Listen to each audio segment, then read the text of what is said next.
As I got another rhyme, another rhythm for y'all to listen. I'm never quitting on my mission. I'm on roll with what I'm giving. Got some ambition, this new edition, filling positions.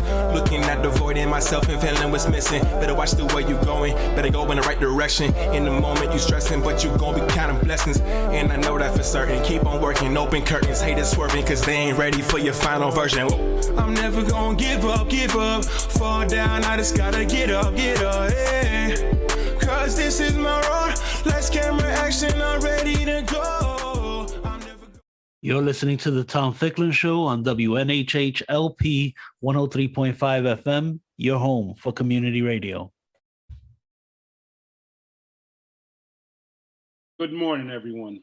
Welcome to the Tom Ficklin Show. My name is Gary Tinney, and first and foremost, I would like to thank Tom Ficklin and crew and our guests for allowing us to share our views today pertaining to race and gender, systemic racism and gender in the fire service.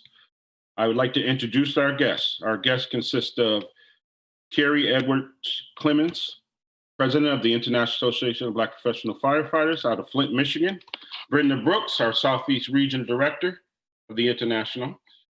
Paul Washington, I'm not sure if he signed out on New York.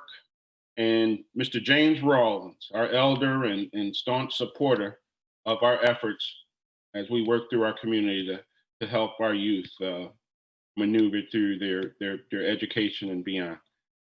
So again, thank you guys for taking your day and helping us this morning. So if you don't mind, if you can introduce yourself. Hello, I am Carrie Edwards Clemens, President of the International Association of Black Professional Firefighters, elected in 2020. I am a 22-year veteran of the City of Flint Fire Department, current Deputy Fire Chief, first female elected position in our city, also the first female elected President of the International. I am glad and thankful for inviting me. And Director Brooks. Good morning. Welcome from Orlando, Florida, sunny day. My name is Brenda Brooks. I am the Southeast Regional Director, which covers 9 states plus the District of Columbia. I have been a member of the International for 37 years. I'm retired gladly from Orange County Fire Rescue in Orlando, Florida. I am here for any questions that I can answer or any input that I can put in.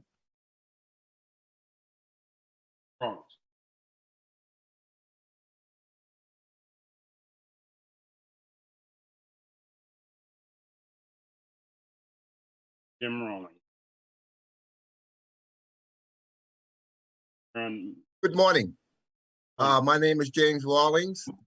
I am here at the beck and call of Frederick Douglass, i.e. Gary Tinney. I have been involved with Gary for a couple of decades as our leader on this issue. I spent 8 years as the president of the Greater New Haven branch of the NAACP. I'm not here in that capacity here today. I'm simply still a member of the NAACP and on the state NAACP. But the issue of racism and the challenges we have when I look at the city of New Haven as in other urban areas, and I relate the amount of deaths we have of Black men and Black females to the lack of access to these wonderful opportunities, I remain concerned as an elder. Thank you. So first, I'm going to start with Madam President. Please give us a brief history of the organization and the existence of Blacks in the fire service. So our organization was established in 1970. It was on the cusp of the civil rights movement. And so we had going on at the time, 1950s and 60s, were the rise of the KKK and a lot of controversy and things going on in our community, our nation. And so leading up to the death of Dr. King in 1968. And so our organization was founded, our founder, David Floyd. And what happened was that during that time, there were not a lot of minorities in the fire department. And due to the unrest, the civil unrest in our community kind of looked like what we've seen in 2021. They decided that they were going to do a mass recruitment of firefighters in the fire service. It's not because they wanted us there. They was trying to calm the situation. They was trying to, African Americans were unhappy. There was police brutality, and a lot of people were starting fires. The fire department couldn't get in. We were setting traps. And so the IAFF and the government at the time decided they were going to recruit minorities in the fire service to calm this. Our organization was started out of what was going on at the time. Blacks were being recruited. It wasn't a true effort into the fire service, and they were brought into the fire service and they were mistreated. They were secluded. They were separate. There was no separate but equal. And they were brought in and mistreated. It was not a true recruitment because they really didn't want us there. They was trying to calm the situation at the time. And so our organization was founded to provide recruitment into the fire service, upward mobility when you get there, and just an avenue to provide fire prevention and education activities in the Black community, which the white firefighters were not going into the Black community. It was still a good old boy network, and it still exists today. So don't think that it has stopped because we're here. And so it was a good old boy network. With the rise of the KKK, they were in the fire service. They were running the fire service. If you think about the pictures that we have seen of the fire department at the time, all we saw was firefighters with their hose on our people. That's what we saw. That's what was happening. They took it upon themselves to include themselves in this civil unrest in that way. And we're talking 120 pounds of pressure at least on our people and a lot of our children and women. And so when you talk about recruitment to the fire service, that's what we saw firefighters. It wasn't a pleasant experience when we viewed firefighters. And so our organization was founded to address the unrest, also what was going on in the fire service with African Americans, because I continue to say the fire department is a well-kept secret. A lot of people don't know, they don't talk about it because it's their father, their father's fathers, their uncle, oh, you're gonna marry my daughter, so I'm gonna get you in the fire service. It was always that type of environment. And so our organization was founded to address those issues of minority recruitment, Blacks in the fire service, and the issues that we were going on, fire prevention and education to our community. And so that's what we continue on today. Thank you, Madam President.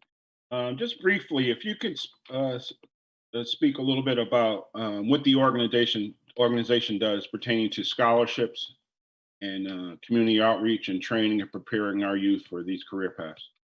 So thank you for asking. So our organization offer a variety of educational opportunities for minorities. And so we have EMT scholarships to send individuals to EMT school. We have training and upward mobility, have just access to educational opportunities, not necessarily within the fire service. So we partner with Columbia Southern and Waldorf College to provide scholarships to our membership and our families. And so not only that, we have chapters across the country that provide fire prevention and education activities within communities of color.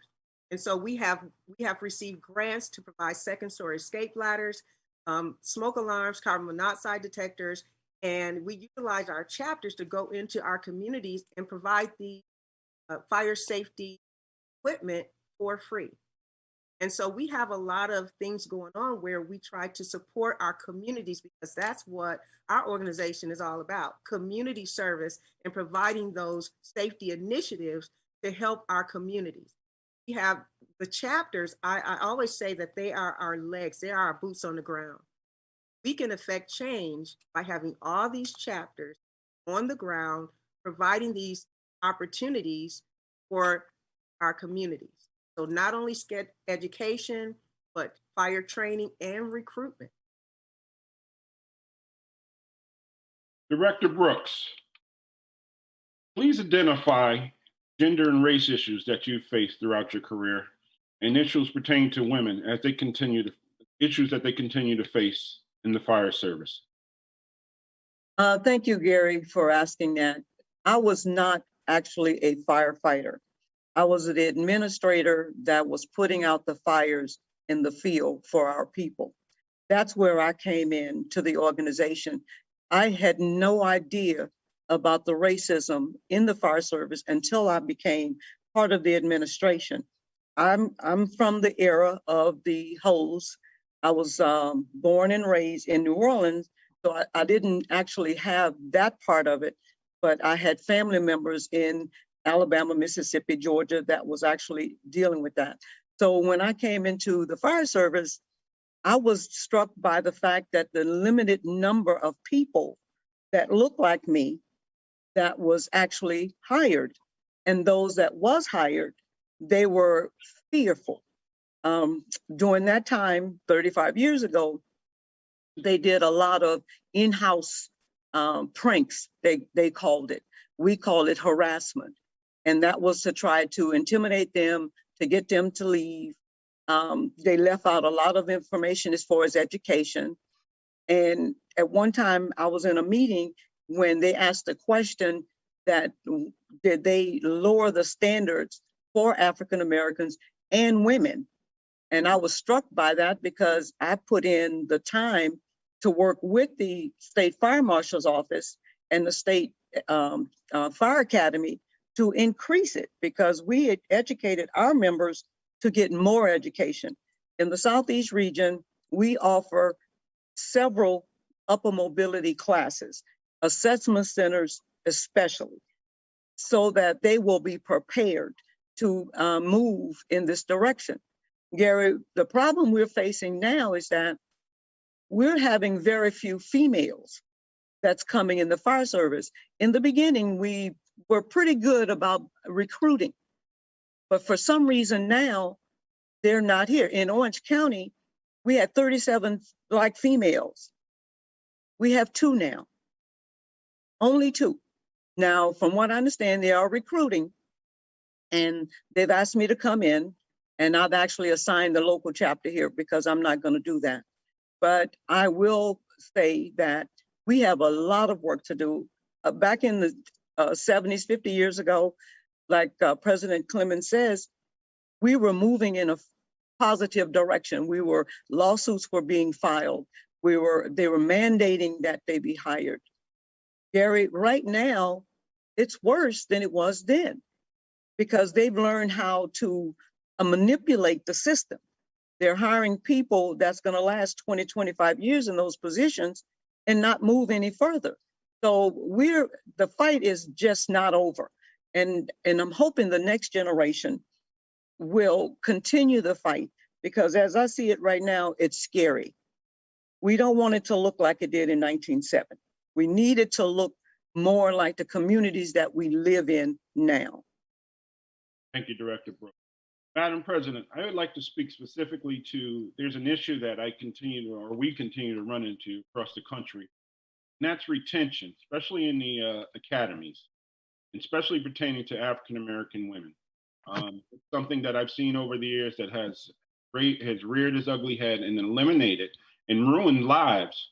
When you take someone that has given up their career and go into the academy thinking that the academy is just going to train them, so they're employed. They're confident that they're employed by the city, and then they find out that at the last minute they've been eliminated. And I find this to be heart-wrenching, because again, you have single mothers who are losing their livelihood and their ability to educate and raise their children is a problem in itself. So if you could speak to that, I'd appreciate it. Gary, so as Director Brooks said, racism hasn't gone. They figured out how to do it secretly. And so now they require Fire 1 and 2. And in my community, we don't offer that. A lot of volunteer fire departments offer it. And so then we finally get where we got someone coming into the fire service. And instead of my trainer, I'll tell you about my story. My trainer, when I hired into the fire department, he came to me, walked on the side, and he said, if you listen, I'll tell you how to do it, and I'll tell you how to get it done as a female. He said, I don't want you to do it that way. I need you to think through it, and I'm going to help you get through it. He was an African American. And so he didn't come down on me because I don't have the upper body strength that the males had. He said, I'm going to teach you how to do this job because you can do it. We have trainers now that don't look like us. He was a enigma. He was just a special person. And so they get us into the training academy and they put us through all these evolutions. Then I have experience where you take me all day, 4 hours, doing practical examinations. And then we get to the last 30 minutes of the day and you make me do it again, knowing that I'm exhausted. Then during that time, you take out your camera because you're trying to stack up evidence that I shouldn't be there. So they take out their camera and they start filming. Now, mind you, the fire chief is not there. No one's there. It's the training officer in the class. They know how much you've been through for those 4 hours of evolution.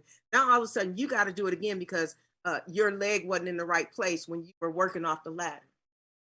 Okay? And so now they take this evidence that you can't do the job back to the fire chief. And the fire chief get rid of that person based on that one incident after 4 hours of training.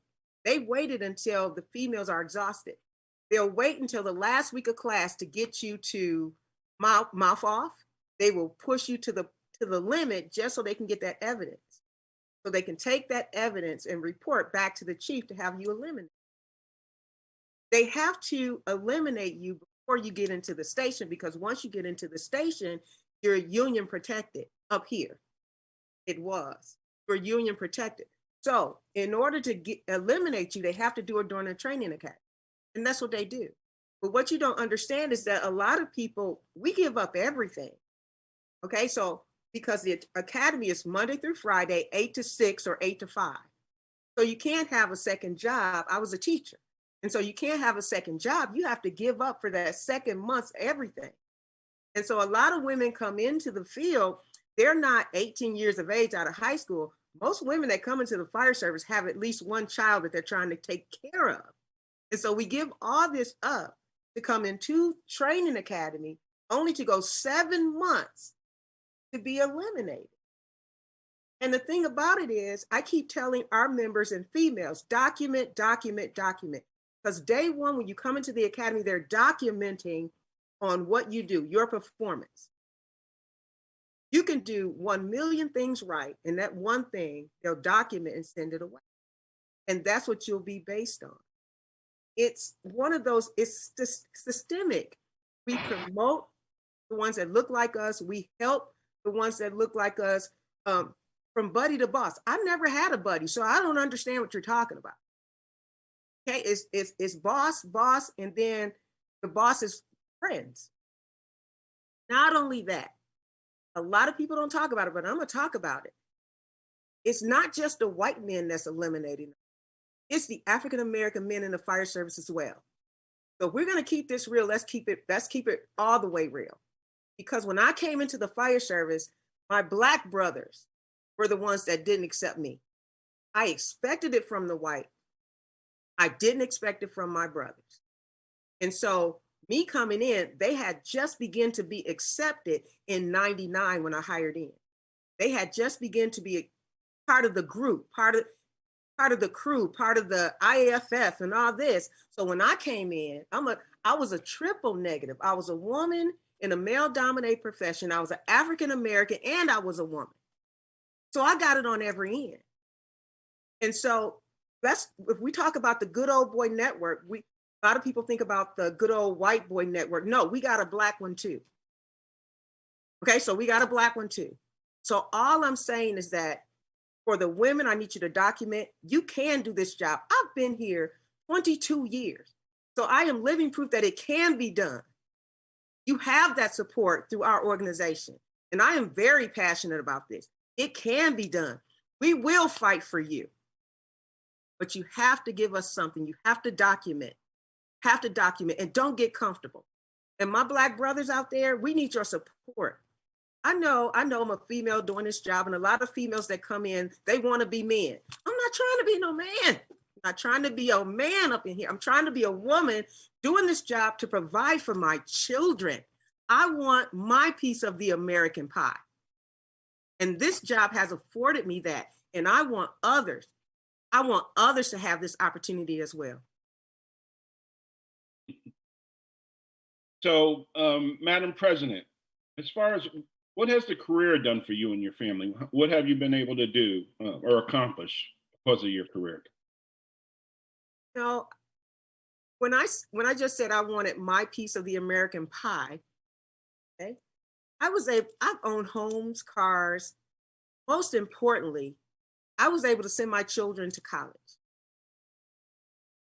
I was able to send my children to college, which was very important to me because I was a first generation college student. My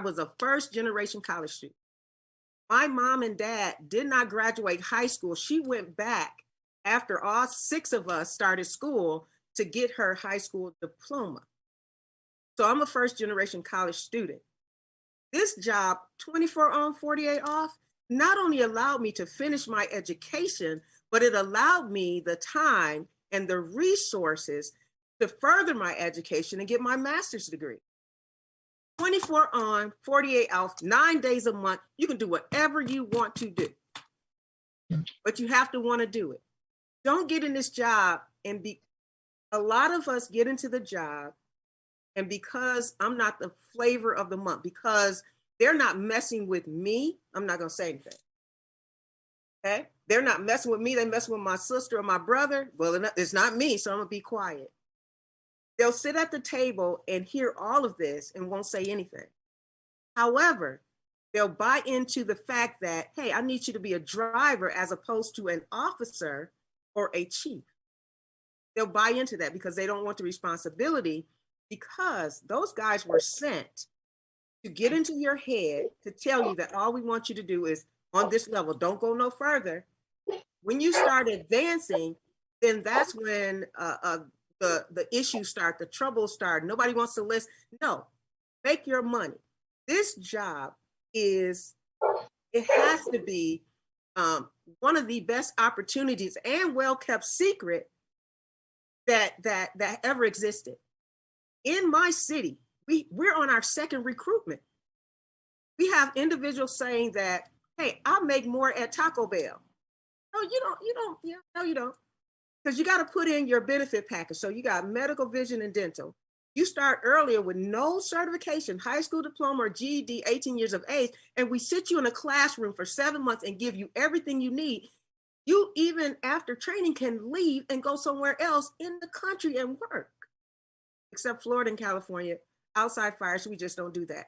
And so you're able to work we equipped you. And so once we equip you and you have the certifications to do the job, then we pay you what you're worth. It's more than putting the wet stuff on the red stuff. You have to be educated to know fire, to understand some fires I don't go into. Some fires we let burn. So EMS is a big component. We give you all that at 18.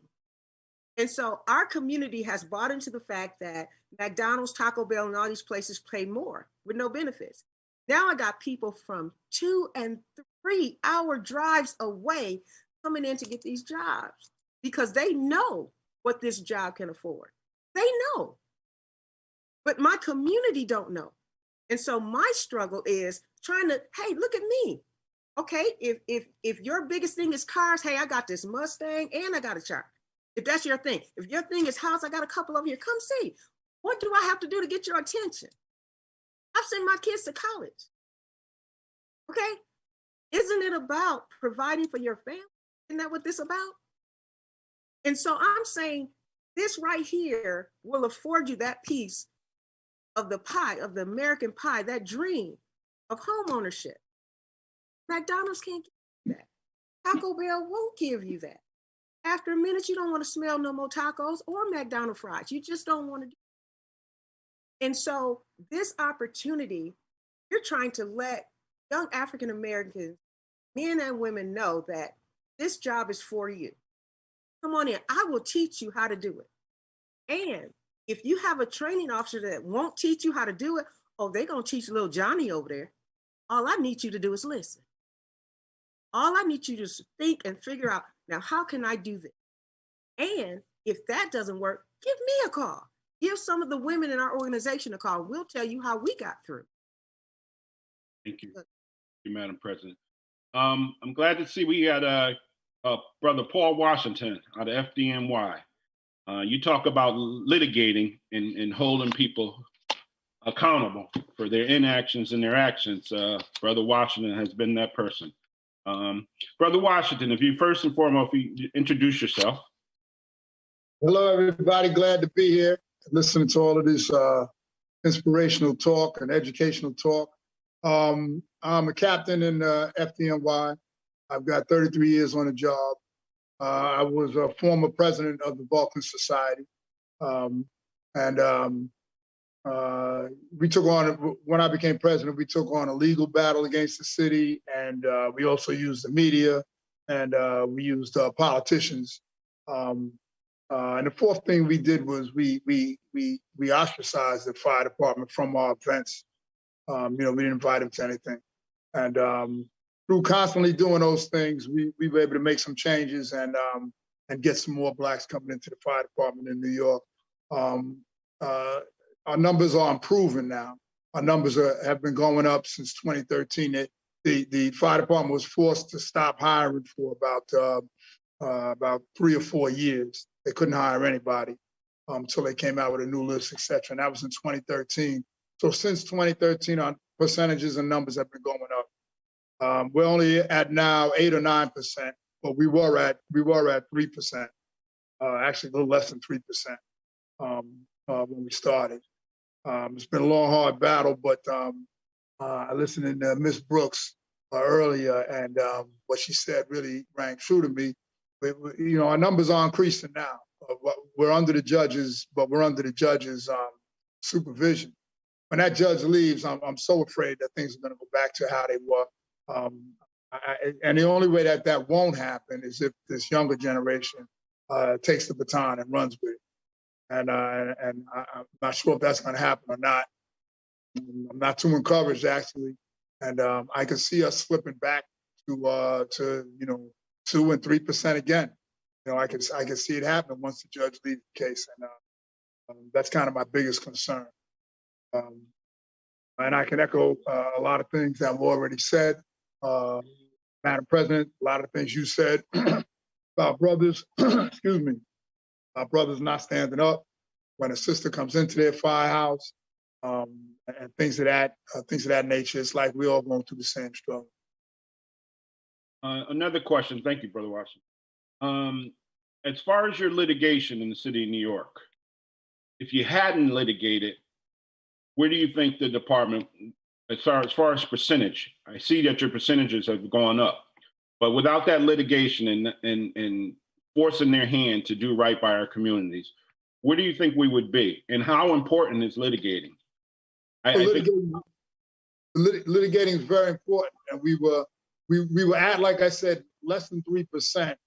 But it wasn't just a litigation. Like I said, we had a relentless media campaign. Every chance we got, we were having press conferences, and we would show up to the graduation when a class graduated. The cameras were always there. They always say, "Oh, New York City Fire Department graduated 200 candidates," and we would be standing out front saying, "Yeah, but how many of them are Black? Out of those 200, there's 2 Blacks. Out of those 200, there's 1 Black." We did that over and over.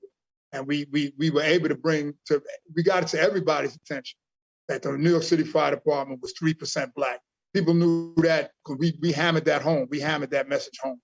So the media helped. And we went to every Black politician in the city to get them to call the mayor, to write the mayor, to call the commissioner, write the commissioner, and say, "Listen, we need change." But we would have them request specific things. We need more money for recruitment. We need a better test. We need such and such. So, and also, like I say, we ignored the fire not ignored them. We didn't invite them to any of our events. We didn't invite them to the dinner dance. We didn't invite them to the parades, things like that. And because the fire department uses that to act like they have good relations with them. You know, oh, I have good relations with the black firefighters. I just marched in their parade. I just did this or that or the other. So we ostracized them from those events. And because we wanted to create a feeling of like, you know, we're at war here. And so all of those things helped. It wasn't just the litigation. I would say our numbers, actually before the lawsuit was filed, our numbers had started going up, but it wouldn't be where it was today. And today ain't great. 8 or 9% is better than 2 and 3%, but it ain't where it should be. The city's about 25% black, you know, so, but without the litigation, there's still inroads that you can make. You know, you still can give them blows without litigation, but the litigation is very important. The litigation, I would say, was probably had the biggest impact, but the other things helped as well. Thank you, Brother Washington. Mr. Rollins, you've been around for a while. You've been part of this plight and fight for a long time, and we thank you for that. As far as community service, lack of opportunities, the things that you've experienced through the last 20-something years pertaining to the fire service, can you talk a little bit about that? Well, it's interesting to hear everyone speak about their journey. When the president, Clemens, talked about being the paper trail, that's what that's called, where they document everything you do. What they're doing is simply the same thing that's happening nowadays with gerrymandering. They change the rules and make sure that we cannot qualify or disqualify ourselves. When Mr. Washington got on, I didn't know where he was from, but I remember that when 9/11, the unfortunate incident happened in the city, you looked at the newspaper where they actually showed most of the members of the fire department that had been lost. And the numbers were 3% minority. So you knew right then that they still had firm control over the fire departments in New York City. And if you look at that, that was a good way for all of us of color to understand how across the country, and particularly the major urban centers with the vowels, how they have dominated these departments to still control our cities. The other work that's very important, I've heard the comment made about how do we pass the baton down to the next generation, which is a concern that Mr. Captain Tenney has always made reference to. And when he started the academies in New Haven, relative to getting into the urban schools, and helping young men and young ladies see fire department as a future. And then more recently, how the fire department generically has said, well, let's take advantage of what Gary has put in place and take it over. There's always a contentious relationship between those in power and those who seek a quality of life. And I'm hearing the same thing over again across the country. It's so interesting. I guess there's no monopoly on racism or being misogynist, but it's just a recurring theme I'm hearing over and over again. I'm a data person. And I was looking at this morning, and it's a parallel department because Jerry and I have talked about the fire department and the police department. And I'm wondering if they're the same numbers. New Haven is 64% African American, so 64% black and brown, but it's 60% white police officers. So I'm wondering, does that same data hold true in New Haven, that is predominantly non-minorities, and we're a minority within the actual fire department as we are in our police departments? Well, Mr. Rawlings, another thing I wanted to speak about is something that we experienced over the years too, was the great relationships that our organization has done in the communities and what we do. Some of the passions we have for, like sickle cell, for example. Can you elaborate a little bit on that, our community service work? Yes. This is very interesting. When I was at a local hospital, I was a vice president for a lot of different services, et cetera. And when I retired one day, Mr. Kenny, who likes to tackle people, he said, "Jim, what about sickle cell disease?" And I only knew it from the clinical side. I didn't know from the community side, because just like, if you're a hospital administrator, you work 60 hours a week. It's a different world. You're always on call. So that was the first time I thought about it at all, about sickle cell in terms of the quality of life of the sickle cell community. And when Gary shared with me the fact that some members of the fire department who don't look like us, if you know sickle cell disease, you understand the kind of traumatic journey they go through, and always, very often, have to go to the emergency room at a level 1 trauma center.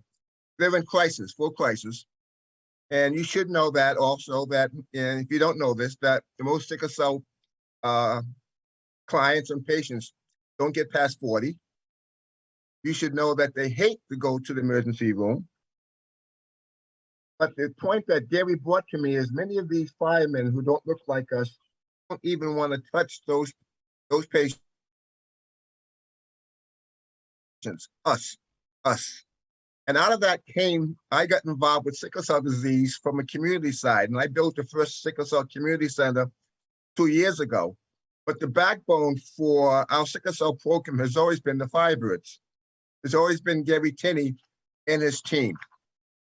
It may not be that in other cities, but we wouldn't be where we're at right now if it wasn't for the Firebirds. They're our backbone.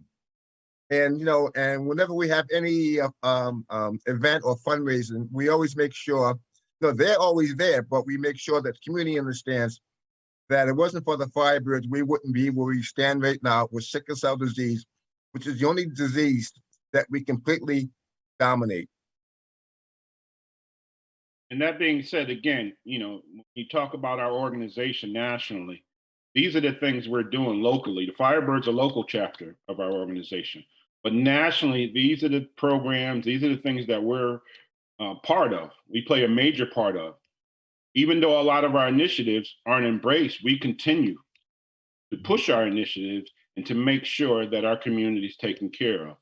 And again, if you see, we have folks from Flint, Florida, New York, all different parts of the country. And I wanted to go to Director Brooks on some of the phenomenal work they're doing there in Florida and throughout the Southeast region. Well, one of the things that I wanted to say, Madam President mentioned about the fire chiefs that look like us. Real quick with that, I think in the Southeast region, we do have the largest number of African-American fire chiefs. That's in the Southeast region with the 9 states and District of Columbia. And to say that is that we do have a large number of African-Americans in the fire service, but we're very lacking in the with the females. So what we're doing is that in South Florida, we have 2 large organizations, Miami-Dade and City of Miami and Fort Lauderdale. Those are the 3 organizations that actually have summer camps for young kids, especially during the summer, in their last 2 years of high school, preparing them to come into the fire service. They also have officers that when the fire department is open, they actually will be able to apply. They also have a swim program because, as we all know, the African-American young kids did not have access to swimming. So what they did with the help of Representative Frederica and the Miami Dolphins, they have supported them with quite a bit of money, and they have a summer swim camp. Unfortunately, last year they didn't have it. This year they were able to proceed with that camp. And the number of lives are saved is phenomenal in that area. We are looking at other areas, especially here in Orlando. At least I'm now starting to get our commissioners involved to do that the same, because Florida has the largest number of young kids drowning. We have classes that we do for our members for upper mobility. the DMV, which is Maryland, DC, Virginia, they actually have a program that they do once a year for assessment center. In the Southeast region, my goal when I became regional director in 2015 was upper mobility. Once we can get you in there, we need to get you promoted. We don't want you on the back of that fire truck. We don't want you just to be a driver, even though that's not bad. We need you to be an officer, and we need you to be prepared.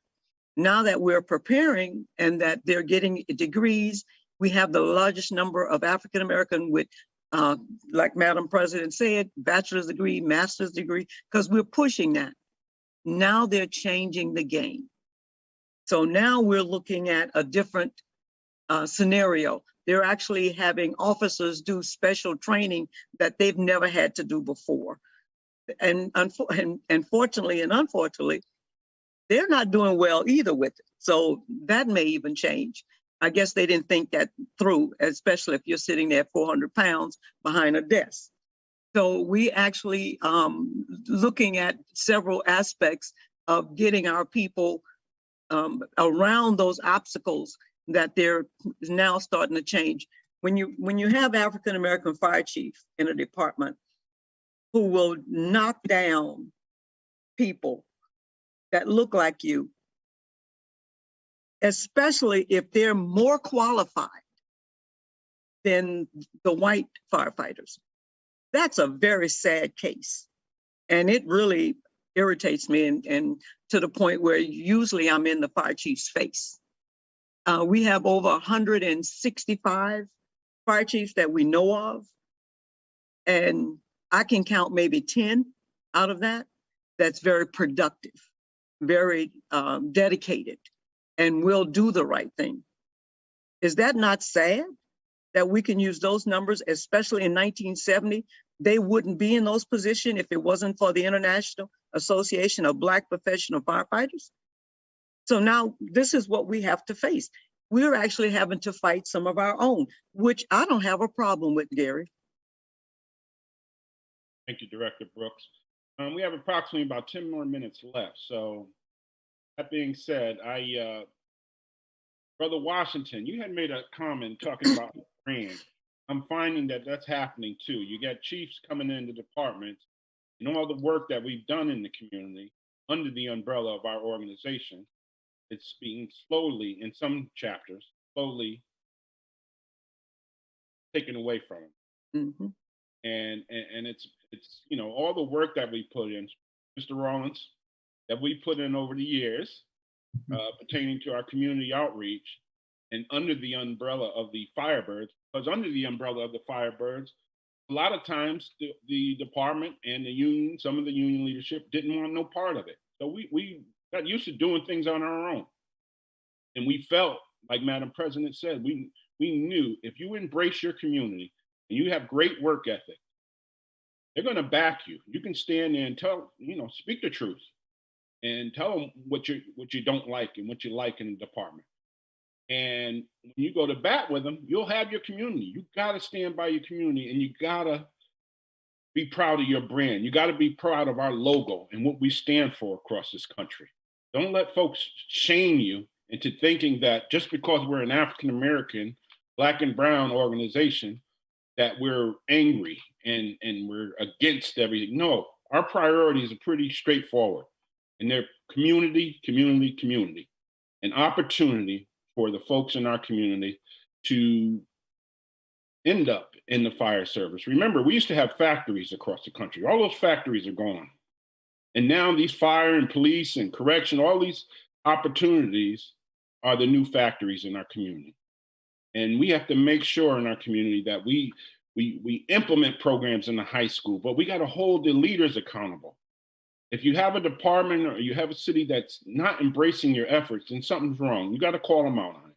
So that being said, we're just going to, I think we have 7 minutes left. We're going to start with Madam President on her final thoughts on what initiatives, how we should hold some of our community leaders accountable, partnerships, and how to improve our presence in the fire service. So it's very important on the local level that have this great relationship with your community, partnership, and members in your community. And so partnerships are so important simply because as a local representative, it could be a state representative, it could be a council member. Those council members have aspirations of going higher. So once you make that connection on the local level, you have a friend that may get up to House of Representatives, may get up to Washington, and those relationships are made on the local level. And so it's very important that we partner with organizations that have similar missions, like Upward Mobility, Black Equal Opportunity for African Americans, and community service, community relations. It's very important that we develop those partnerships. Mentoring programs. A lot of our chapters, and I think Director Brooks, because we have a local camp here, recruitment of girls into the fire service and the guys in the fire service that we do every summer. Mentoring and just getting in the community so they can see a firefighter or someone in this profession that's so important that we show who we are so they can see who we need someone to look up to during this time. It's about more than just being in the fire service. It's giving little brown, little Black boys and girls a career that they can be proud of. And it's so important. And for the ones into the fire service now, our chiefs and members in the fire service, don't forget the hand that helped you up. Don't forget the shoulders. Don't get up there and then be like them and us because you think you're accepted because you've reached a certain level. Don't forget shoulders that you get there, the local chapter that helped you get to where you are, that put in a word for it. Don't forget those. Another thing is about the fit test.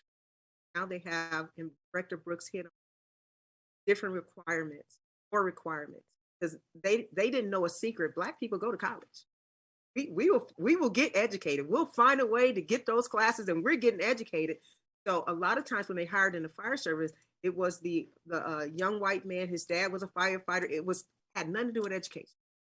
And so now they're figuring out, oh my goodness, African Americans are educated. And so now they're seeing that, and now they're trying to figure out a way to quash that. And so I just want to encourage anybody, join the fire service, upward mobility, so you can help the person come behind you. It's very important that we have someone on that level to reach that hand out and say, hey, you can do this. And I'm going to be with you every step of the way. And I'm going to show you how it can be done. And I know you don't have a lot of time, so I'm just going to wrap that up. It can be done. You can do it. And we support you. Thank you, Madam President. Thank you for all the great work you've done. Beyond. Director Brooks. All I'm saying is we need to get out there and vote. It's very important that we vote. And we don't just vote because they look good. We need to study the people that's running for those positions, and we need to make sure they understand our situation to get our votes. But we have to vote. We're in a situation now because on our local level, they didn't think it was necessary. They only voted for the president. Come on now, we need to get down and vote at the lowest level. Sheriffs, prosecutors, the whole thing. They make the fire chief's decisions. I'm just saying, voting is my passion. Let's get out there and vote. Teach our young people they need to vote. Thank you, Gary. Thank you. Passionately known. All right, Mr. Rawlins. I have a few things because often we can learn from other models. And I just want to go back to the fight we were involved in, and you brought us into, Gary, with the paramedics. And it's through a partnership where the city of New Haven wanted to outsource paramedics to a commercial ambulance company. And since I had experience at the major teaching hospital, I convinced the emergency room and emergency room director to testify opposed to it. So they collaborated with the sickle cell program with Gary's team, and we were able to reverse that entire process. That's an example of what can happen when you have partnerships. The other thing that I find exciting and you could learn from Gary and anyone else, do you have the ability to bring a child in the hospital world? We bring our children in to see what we're doing. Do we have that ability within the fire departments to show young people what we do, what you do in the fire department? I have not seen that. Maybe I missed it. Yes, we do, but that was part of our, the Public Safety Academy. That Right. You had ride time, you had exposure. Oh, great. All these Okay. positions. But again, there's something that folks were against. And they despise the fact that you had these young folks from the New Haven community, some folks, not all of them, that were in these firehouses learning all these positions. And specifically, I'm thinking of a young female who's faring pretty well right now. Graduated a few years ago. But that's the important. These are life-changing programs. And I think we got one more minute. I got one more thing I wanted to. I just got. What's happening across the country with residency? I know that Gary fought for residency points because most of the individuals in New Haven don't live in New Haven. How is that going? Well, what we can do is I'll bring in Brother Washington so he can chime in with our last 30 seconds and he could speak to that because their lawsuit and their efforts, made a major change in who the folks were being hired from and where they were coming from, what city and states. Yeah, just briefly, I just want to say one thing we should remember when we're fighting the fight is what we're fighting against is nothing compared to what our ancestors went through. We remember their sacrifice and the greatness of them. That should spur us on and inspire us to achieve even more.